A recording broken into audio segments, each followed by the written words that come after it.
होता, मैं भूपति।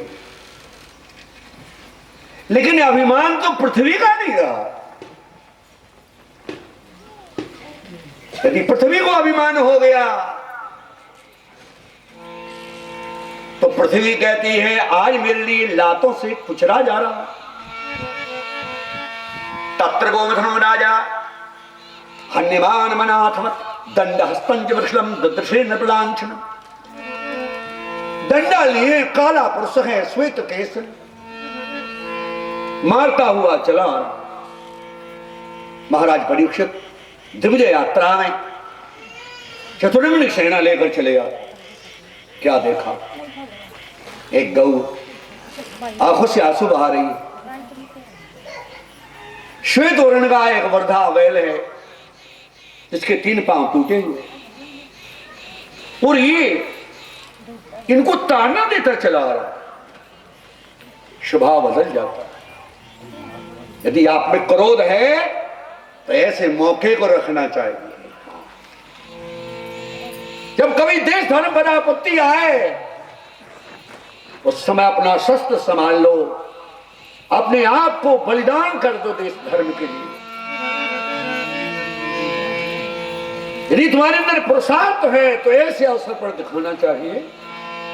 महाराज परीक्षित तो तलवार लेकर के उसी समय रथ में से कूद पड़े। कस्तम मच्छर लेने हो गए, बलाध्यंस बलान बलि कर तू कौन। भाषा बदल गई महाराज की। जो कीर्तन करते हुए चले आ रहे थे, भजन करते आ रहे थे, सत्संग करते आ रहे थे, आज गौ और बैल पर आपत्ति देख करके महाराज का स्वभाव बदल गया। कैसा बदल गया? जैसा जटायु का बदल गया। जटायु देखता है करुणामय जानकी जी विलाप करती जा रही है और रावण हरण करके ले जा रहा है। अरे रे दुष्ट थान की हो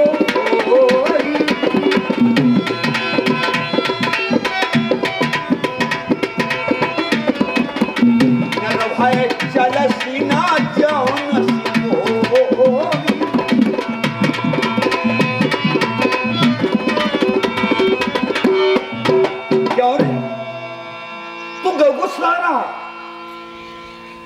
नीति कहती है जिस राजा के राज्य में अन्याय होता है, पाप करने वाले करते हैं, वो पाप का दशांश राजा को भोगना पड़ता है। इसलिए तो दंड की नीति बनाई गई। यदि वो राजा दंड देकर उन्हें मार्ग पर नहीं लाता है तो प्रजा का किया हुआ पाप का दशांश राजा को भोगना पड़ता है। मैं तेरे ऊपर दया नहीं करूंगा। नरदेवे से बेचनु नवत क्रमणा ध्वजा, और तुम मनुष्य जैसे तेरे हाथ पांव देखने में आ रहा है, लेकिन नटवत कर्मणा ध्वजा, जैसा बैरुपिया होता है वो कुछ भी बन जाता है, वो होता नहीं है वैसा। ऐसा तू मनुष्य रूप दिख रहा है, लेकिन तेरे अंदर मानवता नहीं जो गौ को सिता सकता है। हमारे लिए, देश के लिए गौ से बड़ी माता नहीं होती। गौ से कोई पवित्र शक्ति नहीं हो सकती हमारे लिए। आपको मालूम है, कोई कितना ही महान हो, संत हो, गुरु हो, लेकिन मलमूत्र तो उसका अशुद्धि होता। लेकिन गौ का, जहां गौ का गोबर लिप जाता है वो भूमि तीर्थ में ही हो जाती है। कितने ही पाप सर पर छाए हो, पंचगव्य गौमूत्र पान करने से पापों का प्रायश्चित हो जाता है। जिसका मलमूत्र भी इतना पवित्र है, जो यज्ञ करने का अधिकार शरीरधारी को प्रदान कर देता है। एक एक रोम में दैविक शक्ति समाई हुई है गौ की। ऐसी गौ को तू सता रहा। जिस मां से हम जन्म लेते हैं वो मां ज्यादा से ज्यादा हमको 5 वर्ष तक हमारा पालन करती, 5 वर्ष। गौ माता तो जीवन भर दूध पिलाती है। और किसी ने यदि गौदान किया है तो अंत में अपनी पूंछ पकड़ा करके बैतरणी पार कर सके। मर के भी अपने अंग का चर्म देकर तुम्हारे पांव में कांटा ना लग जाए। क्यों रे? ऐसी गौ माता के सदाने में तुझे लाज नहीं आई? तूने समझा क्या परीक्षित कहते? कस्तम कृष्ण दे दूरे सहगांडी धनवीना। तूने क्या जान लिया कि कृष्ण गते दूरे, भगवान कृष्ण परम धाम चले गए, अब हमारा राज्य हो गया। सहगांडी धनवीना, गौ ब्राह्मण की रक्षा करने वाले, गांडी धनुष को धारण करने वाले धनुर्धर अर्जुन चले गए। मैं उनका अंश हूं और उनका चरित्र का ज्ञान मुझे बताया है।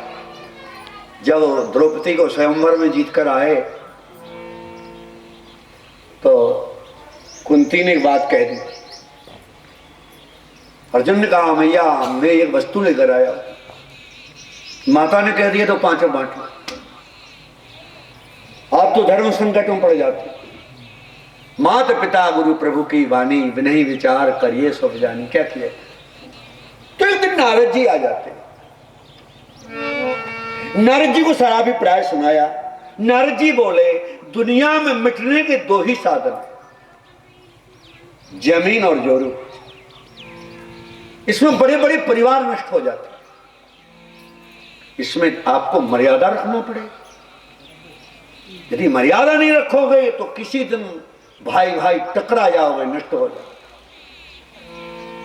तो देव ऋषि आप भी आज्ञा दीजिए, उस मर्यादा की डोर में हम लोगों को बांधिए। बोलो तो मैं वचन दे रहा हूं, जब तक द्रौपदी जी एक पांडव के पास रहेंगी, दूसरा पांडव भूल करके भी वहां पहुंच जाएगा तो उसको 12 वर्ष का वनवास। पांचों ने स्वीकार कर लिया। नारद जी आज्ञा देकर के चले जाते। जब एक पांडव के पास द्रौपदी होती थी, दूसरा पहरेदार होता दरवाजे का। इन दिनों अभी धनुर्धर अर्जुन की बारी चल रही। रात्रि के 12 बज रहे। एक करुणामयी आवाज आती है, हे धनुर्धर, हे भृगोदर, हे धर्मराज, मेरी गौ को चोर हरण करके ले जा रहे। मैं गरीब ब्राह्मण हूं, दीनहीन हूं, मेरी रक्षा करिए। अर्जुन के कानों में आवाज पड़ती है, लेकिन याद आ गई मेरी अस्त्र शस्त्र तो भवन में रखे, जहां महाराज शयन किए। नारद जी ने प्रणाली बना दी। यदि मैं जाऊंगा तो मुझे 12 वर्ष वन को जाना पड़ा। लेकिन जब दूसरी बार करुणामयी आवाज दी जाती है, अर्जुन ने विचार किया भले ही 12 वर्ष का कष्ट मुझे उठाना पड़े, लेकिन ब्राह्मण की और गौ की सहायता तो मैं करूंगा। धक्का लगाया दरवाजे में, किवाड़ खुल जाती। अस्त्र शस्त्र उठाए, अविद्य कवच, गांडीव धनुष, अक्षय तर्कस, और जाकर चोरों को घेर लिया। इतनी बाणों की वर्षा की कि चोरों को मारकर भूमि पर गिरा दिया। ब्राह्मण की गौएं लाकर के समर्पित की और प्रणाम की। गुरुदेव क्षमा करो, देरी हो गई। गौ ब्राह्मण की सेवा करने में क्षत्रिय को इतनी देरी नहीं करना चाहिए, मुझे क्षमा कर। गौ समर्पित करके और अर्जुन आए। उसी यात्रा में तो उलूपी के साथ विवाह हुआ था। उसी यात्रा में तो द्वारिका गए थे, सुभद्रा जी के साथ विवाह हुआ। उसी यात्रा में मणिपुर गए थे, चित्रांगदा के साथ विवाह हुआ था। हाँ, उसी यात्रा में भी और इंद्रकील पर्वत पर जाकर तपस्या की थी। भगवान शंकर से पाशुपत नाम का अस्त्र प्राप्त किया था। ये सब 12 वर्ष की कथा है, महाभारत में आती। परीक्षित कहते हमारे पूर्वजों ने गौ ब्राह्मणों की रक्षा की है, और सुरक्षा करने में ऐसे 12 वर्ष के संकट उठाए, और मैं उनकी संतान हूं। यदि आप गौ को सता रहे हैं और मैंने इस कष्ट को सहन कर लिया तो मेरा सारा पुण्य दग्ध हो जाए, मैं तुझे जिंदा नहीं छोड़ूंगा। तलवार लेकर के महाराज सामने आ जाते, कलयुग कांप गया, और कलयुग के हाथ का डंडा छूट करके नीचे गिर जाता। तो कलयुग तलवार हंडरात कहां? तो एक एक तलवार अपन घर घर रख ले तो कलयुग अपना कुछ नहीं कर पाएगा, ऐसी बात नहीं। अरे भाई, धर्म रूपी शस्त्र जिनके पास में हो, उस धर्म रूपी शस्त्र से शरीरधारी कलयुग का डंडा गिरा सकता है, और कोई साधन नहीं। नेत्र बंद करके देखा, तबा सोचम दया सत्तो विधि बाधा प्रवृत्तता। अच्छा, ये गौ कौन है? ये बैल कौन है? ये काला पुरुष कौन है? ये गौ तो पृथ्वी और बैल धर्म है, और ये तो कलयुग है। कलयुग को मारना बहुत जरूरी है, इसको तो हम मार के ही रहे। कलयुग जान गया कि अब हमको मरना है। उसी समय डंडा जब गिरा तो परीक्षित के चरणों में गिर पड़ा।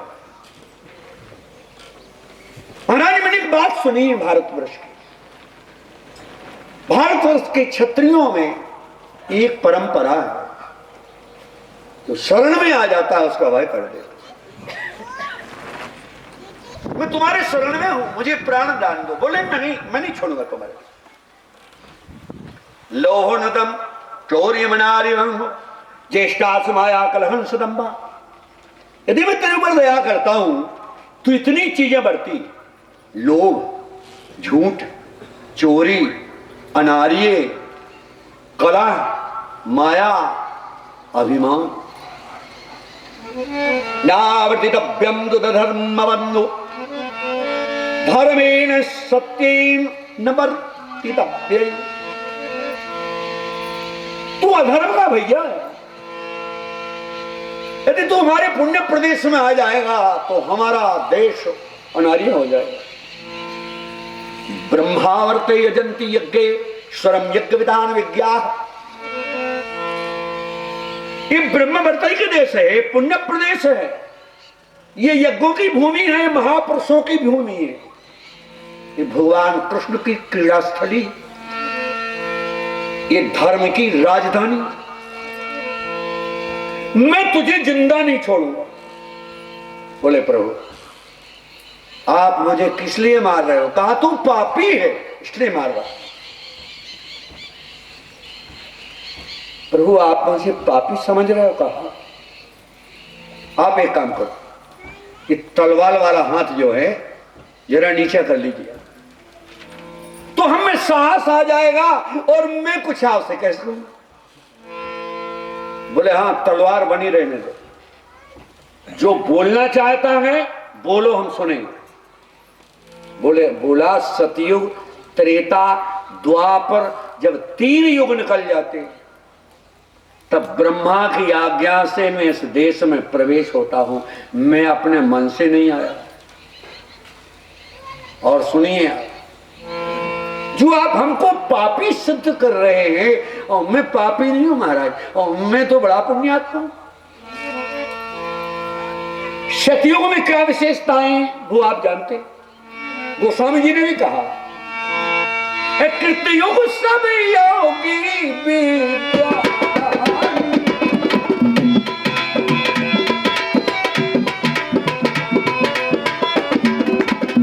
कर हरि भजन करनी भाव प्राण,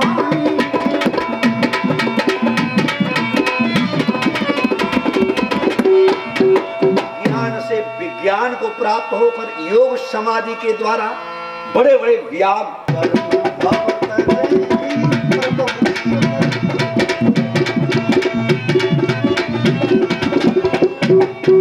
सुमेर यज्ञ, वाजपेयी यज्ञ, धनुष्य यज्ञ, शक्ति यज्ञ, विष्णु यज्ञ, विवल भांति अनेक अनेक प्रकार के यज्ञ।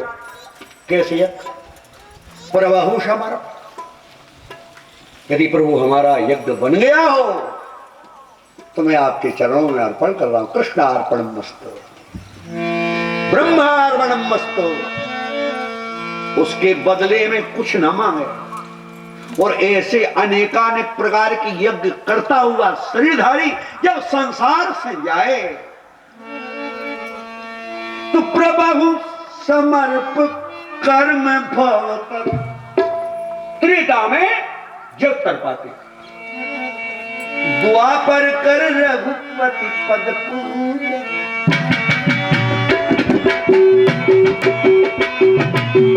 द्वापर कर रघुपति पद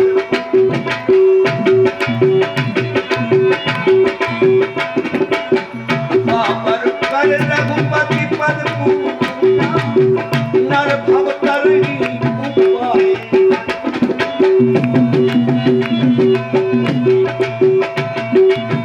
नर भव तरही उपाय।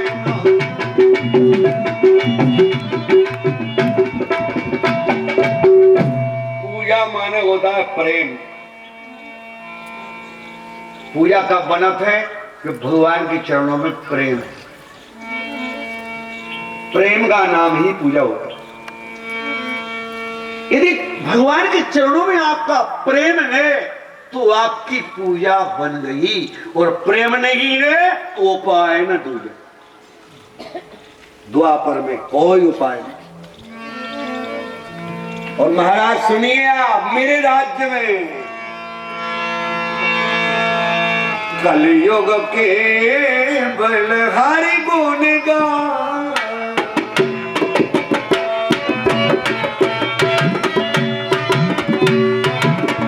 कलयुग के बलहारी गुण गान, कब पावनी भक्ता,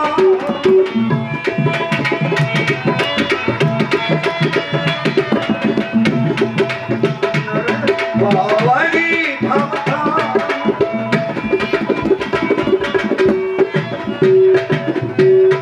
केवल भगवान के गुणानुवाद संकीर्तन के द्वारा ही शरीरधारी क्या कहा था। तीन युगों में तो बताया तरी, कृत युग सब योगी विज्ञानी कर हरि भजन तरह, यह करना।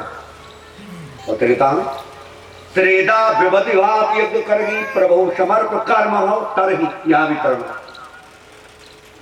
द्वापर कर रघुपति पद पूजा, नर भव तरह, यहां भी करना। लेकिन कलयुग में, कलयुग केवल हरि गुण गान, गावत नर पावनी भव था। जब किसी के पांव जम जाए तो वहां डूबने की शंका ही समाप्त हो जाती। डूबने का डर कब तक है? जब तक तैर रहे और गहराई में। किसी भंवर में आन करके डूब सकते, लेकिन जब तक पांव जमे रहते हैं तो पार होकर ही रहोगे, डूबने की शंका ही नहीं हो सकती। इसलिए गोस्वामी जी ने कलयुग के विषय में वर्णन किया। कलयुग के बलहारी गुण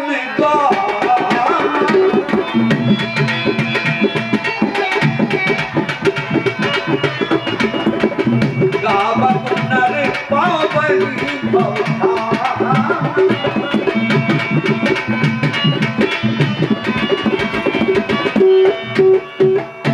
महाराज मेरे राज्य में संकीर्तन का, भजन कीर्तन का ऐसा महत्व है। भगवान के गुणानुवाद गाकर के शरीरधारी सहज में ठाएं प्राप्त कर लेता है। महाराज परीक्षित प्रसन्न हो जाते। सोचा यदि इसमें इतनी विशेषता नहीं होती तो ब्रह्मा जी इसको इस पुण्य प्रदेश में आने का आदेश कैसे दे देते।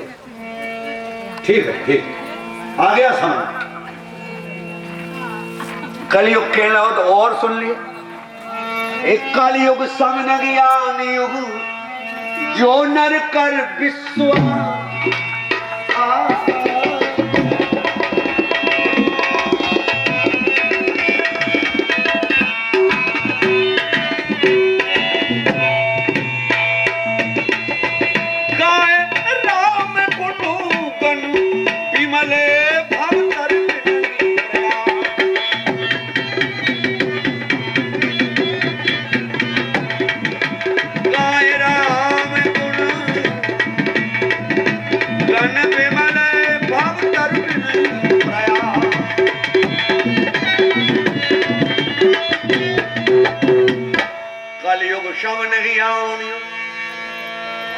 कहने लगा कलयुग मेरे राज्य में एक विशेषता है, बहुत से मंत्र ना कोई जानता हो, क्रियाएं बहुत सी, भजन। ये ऐसा हो रहा है कि जिसके बिना जीव का तरण ही नहीं होता है। गुरु बिन भाव निधि तरह न कोई, ये दीक्षा हो रही, दीक्षा कहलाती है, दीक्षा मंत्र दिया जाता है। इसके जपने से संसार सागर से पार हो जाता। के पास में पहुंचा, बोलो गुरु जी तो हमको भी मंत्र दे दो। गुरु जी बोले आप कौन है? बोला हम ग्वाल हैं। तो ठीक है आ जाओ, ग्वालों को दे देते हैं। इसको बैठाए।